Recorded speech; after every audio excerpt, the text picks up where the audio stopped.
It's nice to be back in Belfast. The problem is when I talk in England, they can't hear me. The problem is when I come home, people can hear me, but they don't understand me. But so I should live in the Isle of Man. Maybe they could get a bit of both. So thank you very much for inviting me here today. Slightly the same issue about what is it you actually talk about. And what I really want to talk about today is this work we have done, which has been a 10-year project in which we have studied mothers and their children, around 800 families, in Belfast who live in what we call segregated or interfaced areas, because there's issues about policing that come up. One of the issues, I think, which is common throughout today is the issue about the police are really mopping up a social crisis, or the police are dealing with mental health problems, or the police are dealing with deprivation and poverty. And that's very much what I want to reflect on here. And one of the other things, which is my sort of more recent bugbear, is I think in Northern Ireland we have to start thinking more about post-conflict, in which the word post is the word that we think about, because many of the issues we are confronting are social issues, and many of the issues of the past are issues that, of course, there are still dissidents and there are still issues about the past. But if you talk to anybody under the age of 35, most of them roll their eyes and wonder what this old grey-haired fat man's talking about with regard to 1973. And we have a disservice in many ways in our media and other sections of our society who keep trying to tell us we're living in 1973 when clearly we're living in a much different dispensation, and there are challenges we need to think about in ways which are not conflict ways, but they're challenges around poverty and social dislocation and how we create citizenship within our society. Now, as I said about being in Liverpool, and the issue about perception of crime, of course, is very important. So in the South Campus in University of Liverpool is Toxteth. So everybody in this room will know what I mean by Toxteth, and the riots and an area of ethnic minorities. Whenever I used to go into my office when I was a PhD student in the 80s, the first thing I encountered every night would be a heroin user or a sex worker. And if you went to the local pub, the Carousel, basically Arthur Daly and his Scouse equivalent was coming in every 5 minutes and selling you videos, meat, ham, cigars, cigarettes, jeans, whatever you wanted to get, okay? If you go to that area today, and some of you have taken there around some of the nice pubs, the pubs are no longer dodgy places, they're microbreweries. There have been the movement in of investment, always a sign of a changing environment. And what they did in Liverpool City Council was it's a beautiful Georgian area. The very first day I went there in 1987 for my PhD interview, I was standing with a friend at a pub called the Belvedere, and a guy came out of a house chasing another guy with a samurai sword, and this Scouts were trying to me and says, "Hey mate, just like home," okay?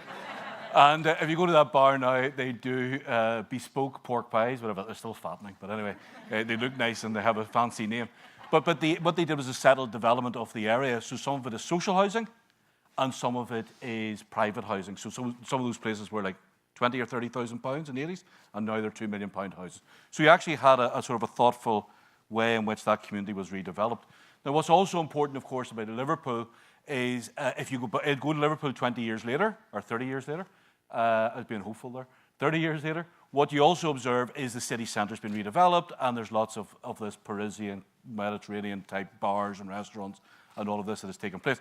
I'm sure Liverpool still has terrible problems with crime, but the way in which it has been remodeled and redeveloped means that people very rarely talk about crime. So I understood crime when I used to live there, because I saw it every day. And when I go out now, I just don't get that experience. So there's a sense of civic pride and renewal. People don't talk about crime anymore. Now, crime could be the same, crime could be less, crime could be more. I don't know, because I don't look, because it seems safe. The reason why you look is because you don't feel safe. When you feel safe, you don't really think about crime figures. You don't think of that in many ways. Now, the worst thing, there's a bar called the Carousel where all this dodgy data went on. The most dangerous time to go to the Carousel was 2 o'clock on a Monday, because every Monday at 2 o'clock, the Liverpool football team drank there, including Jan Mulby and Graham Souness. That was the most dangerous time you could ever have in Liverpool, was to go into the bar at that time. So what we did in this survey was we tried to measure over these 10 years. What we did was we asked people about their perceptions of crime, their fear of crime, and we tried to measure 4 types of crime, okay? Well, 2 types of crime and 2 types of perception. So the first thing we measured was sectarian crime. The second thing we measured was non-sectarian crime. And then we asked people what was their perceived sectarian crime and what was their perceived ordinary crime, okay, or non-sectarian crime.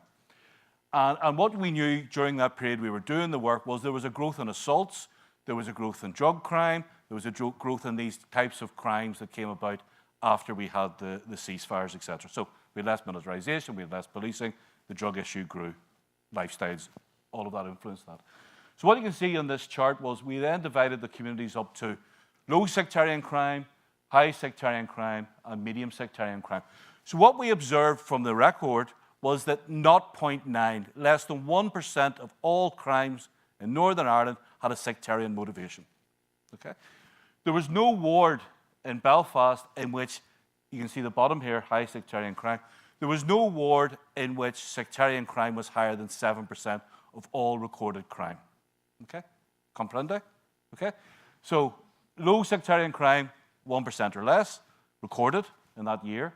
Medium sectarian crime, 5% or less. And high sectarian crime, 7% or less. Okay? So the vast majority of crime was not sectarian.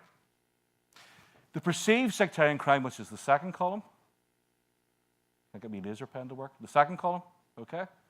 Sorry, the third column. You see under the first one, low sectarian crime. Recorded sectarian crime was 1%. The perception was 29%. It's 29 times higher, okay? The next figure, medium sectarian crime, was not higher than 5% in the record. People believed it to be 23%, 5 times higher. And in the high sectarian crime areas, 7% of recorded crime was perceived to be 55%, 8 times higher. The reason for that is amplification. It's the same as crime against the elderly. What it is that it gets spoken about throughout the community. So somebody beats somebody up in a Rangers shirt, somebody beats somebody up in a Rangers shirt, and we feel that as part of a wider community. Somebody beats, 2 young lads beat each other up, and nobody really feels that. That's not part of their community. It's not part of who we are. If an old person gets beaten up or attacked, we feel vulnerable because that talks to us about our community and the vulnerability within. Now, that's important in itself because perceptions are much greater than the recorded crime. So the first question is the perception accurate? Okay? But the second question is, what does the perception do? So in each of these wards, non-sectarian crime had grown. That had no impact upon attitudes towards the police. So this is completely counterintuitive, okay? So me, somebody in here described me earlier on as living in the leafy suburbs, okay? So I'm living in the leafy suburbs and some young blackguard comes and does something terrible, and I will automatically sense that and feel that and know that there's a crime, etc. One of the things that this actually shows, so therefore, if I live in Rosetta where I live, I've lived there 20-odd years, never experienced any crime. If there was a crime, I would probably turn around and go, oh, this place has gone to hell in a handcart. Okay? The point about it is that wasn't what was happening. In these deprived interface areas, the more non-sectarian crime went up, the less it affected their attitude towards the police. The attitude towards the police stayed the same. Okay? Perceived sectarian crime and sectarian crime was the strongest predictor of a negative attitude, especially perceived sectarian crime. So there's something, what are we measuring? That's a wider, I can't answer this now, okay? But what's really important is we understand that the perception of a conflict-related crime still has great resonance upon people's attitudes towards the police. So if you're sitting in your offices, Chief Constable, and you're making decisions, and you see that in certain area, Ardoyne, non-sectarian crime is going through the roof, that's where you'll put your resources. What this was showing is you put your resources there, it doesn't affect the perception in that community in terms of what people are thinking. Now, one of the other things we did with these 800 people was we also spoke to youth about their attitudes to crime, their experience of crime, their experience of sectarian crime, their perception of sectarian crime. Now, this basically comes down to whole issues about family function, okay? And this is the bit about the two traditions that I think we need to think about differently. Most certainly, some young people in these communities express themselves through sectarian violence and sectarian crime. Most certainly, there's a relationship between identity, how Catholic, how Protestant you feel, and how you behave. But what we're going to talk about here and what we're going to show here is much more important in terms of behaving in crime, whether sectarian or otherwise, is family function. It's the structure of the family. It is not a given that kids living in Ardoyne, the Shankill, the Falls, the Woodfield are sectarian, or that they react to the sectarianism around them. When they do engage in crime of any sort, the relationship is very strongly linked to the relationship to their family. Okay. So what we have here, what we found generally, so this is a survey of about 1,500 young people, and we followed them over an 8-year period. Youth and children who were closer to their parents or siblings are less likely to express adjustment problems. So stress, emotional distress, anger, problems. So if you communicate with your parents, good family function, then you're much less likely to have these issues in your life. What also is important is that young people, when they confide in their families, when they share experiences, and when they seek advice from family or community workers, they deal with risk more positively. They stay away. So the more you have good family function, good family connections, good family conversations, or a community worker, or somebody important in a young person's life, the more you have that, the more they stay away from crime and antisocial behaviour. Okay. Those who have strong loyalty to their community are those who are more likely to have adjustments problems. So the more loyalist and Republican like you are, the more you have adjustment and mental health problems. I will leave that for you all to decide what that means. I will not pass any judgment on that, okay? So one of the issues is that lots of those young people take on the role of defender. They are defending their community. And that brings with it a whole range of issues about crime, a perception of crime, and the experiences of crime. So the more you feel yourself to be Catholic or Protestant, the more likely you are to be involved in risk-laden behaviour. Okay? So the more you talk to your family, and the more you don't feel really strongly about your identity, the more you stay away from crime and risk-laden behaviour. The more you identify yourself as Catholic and Protestant, and you don't have good family function, the more you engage in risk-laden behaviour. And this comes through time and time again. Okay? So what we have here is the blue line is low parent attachment, and the orange line is average parent attachment, and the grey is high parent attachment. So this is about the relationship between exposure to sectarian antisocial behaviour and youth committing sectarian acts. So the very first thing you see there on this graph, I won't go through all the detail of what it means, but you'll see the blue line takes off like Concorde. Okay? The poorer your relationship with your parents, the more you create sectarian and engage in sectarian acts. This is not about identity, this is about your family function. So if you are a kid, that blue line, the more you have poor family function, the more you will commit acts and offences.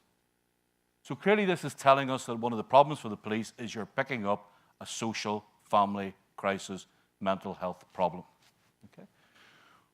The experiences of sectarian risk, what we also find is that people who come from, people of high identity and low identity, I'll show you this in a minute, have the same risks. So this is not that the kids who are victims of sectarianism act out sectarian behaviour. Virtually all young people in these communities experience sectarian harassment. But there's a real distinction between how they act out, and that's the bit I'm going to come to in a minute. So it's not the case of somebody hits, you hit back. Some people are hit and they walk away, and we need to know the reason. We'll talk about the reason in a minute, but the reason why they walk away, which is very important.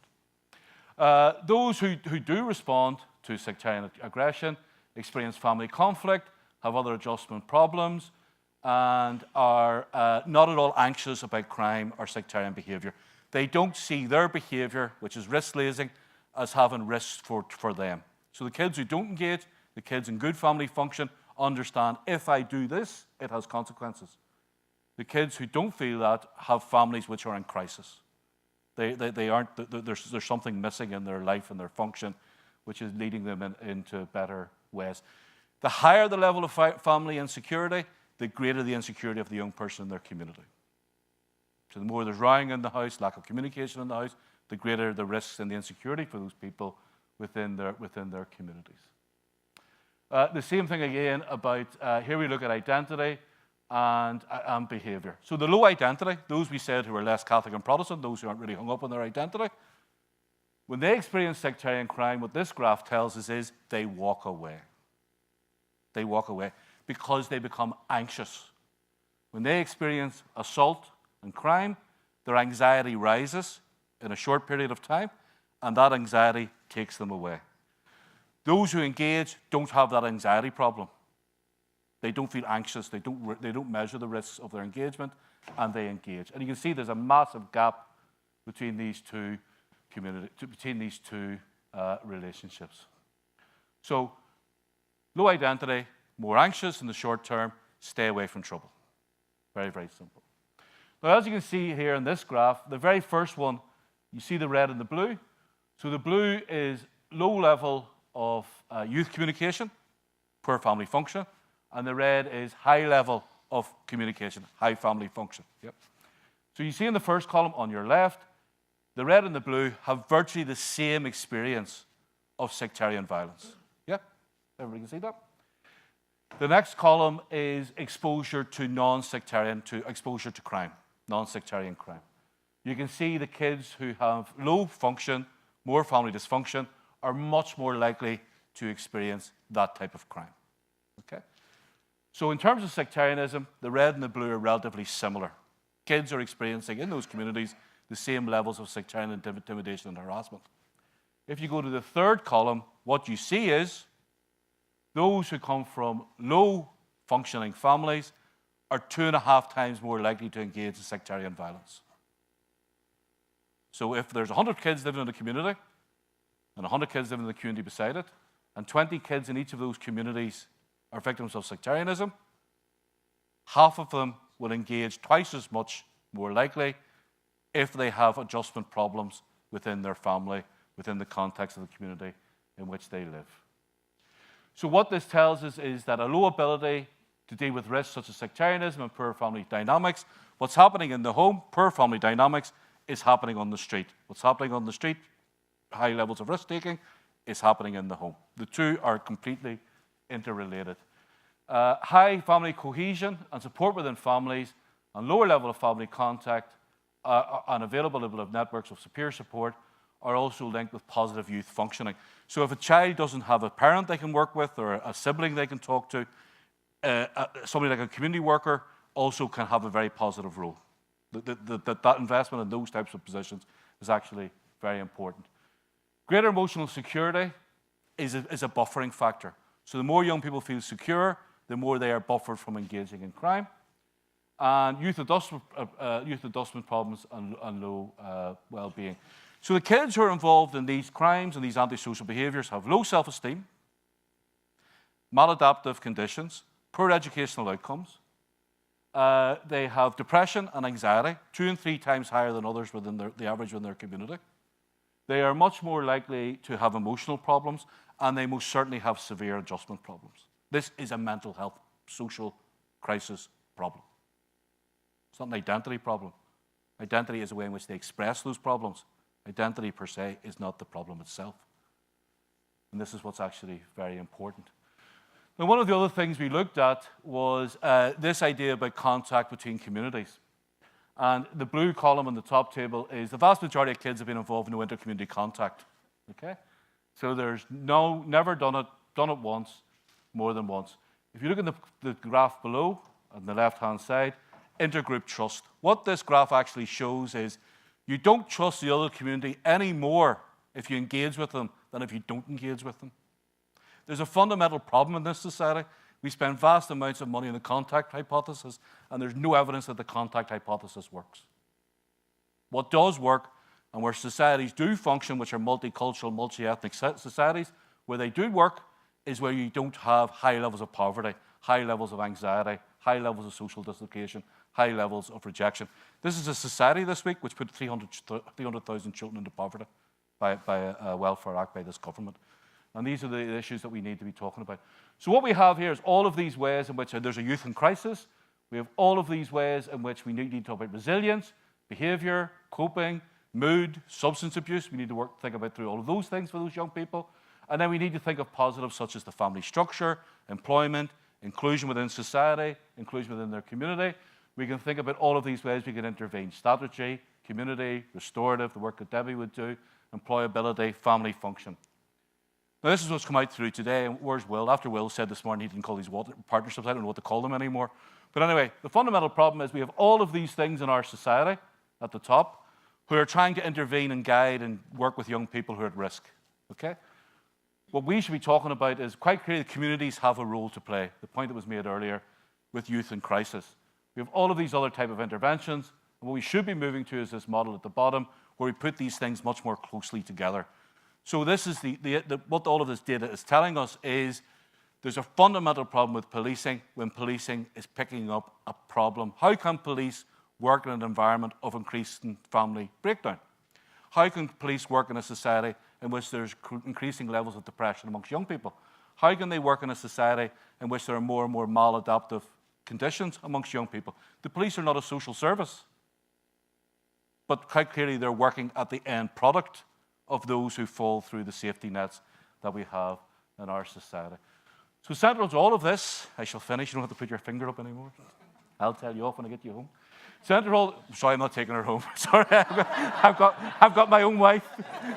I've got my own wife. She'll tell me off. You don't have to tell me off. She'll do that at some point between now and going to sleep. So central to all of these findings is to develop interventions that relate less to identity. This whole industry we have in Northern Ireland, too many entrepreneurs who get grants and don't do things. We need to cut that. We need to really start thinking about what is successful, what challenges family crisis, what challenges the mental health of young people, what challenges these issues. We need to create a new paradigm of thinking on how we get communities to function. There's too much money spent in this country, which is based upon entrepreneurs who are very good at getting money to reproduce ideas that have no impact upon our society. It has to stop. And especially in a limited situation, we have to start using evidence. This evidence tells you not to spend money on the two tribes thesis. This tells you to spend money on a welfare system and take it out of crisis. So what's important here is we find ways, because this is what's affecting young people who are ending up engaging in crime and criminal or sectarian behaviour, is to identify more about family functioning, anger management, family conflict, poverty, education attainment, adjustment problems, post-traumatic stress, it's only a small list, post-traumatic stress disorder, youth functioning, aggression and complex problems. They have a bigger impact upon young people engaging in crime and antisocial behaviour than any other factor. It's this, it's chaos, collapse, truncation, social dislocation. That's what the issue is. It's not an issue of identity. Thank you.